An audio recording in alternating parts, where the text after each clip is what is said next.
Welcome to the Dalton Dispatch. Denver's defense stifled Andy Dalton and the Bengals' passing game.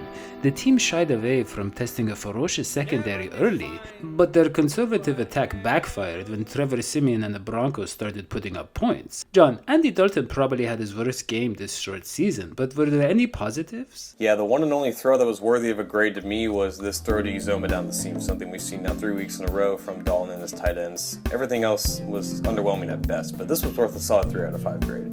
As for the rest of his afternoon, I don't think you're seeing Dalton playing bad for his standards. He's always been erratic in the pocket when separation wasn't immediate, and his decision-making has always been suspect. You're seeing worse results from similar play because of a lesser supporting cast and a system that is trying to be too many different things. An offense without an identity is a terrifying concept, and we're seeing the inconsistencies that come with that reality. Heavy formations are great from time to time, but do it too much and you lose your versatility. You lose the ability to change the play at the line of scrimmage, one of Dalton's strengths, by the way, when the box is stacked from running it over and over again. There's little diversity in this Zampese offense, and that is very worrisome going forward, especially with a quarterback that is a first-rate or bust kind of guy like Dalton. That's a great point, John. Honestly, I think a lot of us believe Dalton would have even more liberty under Zampese. Look, I'm sorry, but you two are missing the point by blaming it on Zampese. Dalton had 63 yards in the first half, despite getting 85 yards rushing from Jeremy Hill. The man was sacked 4 times and didn't complete a pass of more than 10 yards in the second half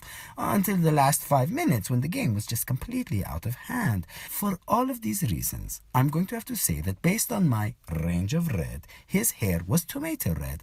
A bad game even for Andy Dalton. Yes, well, that was about as tough of a challenge as Andy Dalton will face all year. I mean, Denver's defense has made even the greatest quarterbacks look mediocre. You know, you mentioned mediocrity, and that brings me to today's Hojoscope. The Broncos game ended with a rousing drive of QB scrambles, sacks, and short passes. Really, why even start Dalton at this point? If you can't throw a long pass with 3 minutes left in the game without an interception, then you might want to consider a career as a backup quarterback or maybe a professional pop-a-shot player. And I think to myself, what's it like to be a natural winner, a guy who looked sharp in Denver against this very team in an overtime loss last year, watching all this? Yes, I'm talking about AJ McCarron or McCracken, take it as you like it. And then I think about the possibility of a Trump victory. How would that feel for me, who is far more qualified to be president? Yeah, I'm running for president. The problem is that the only thing I was looking forward to if Trump wins,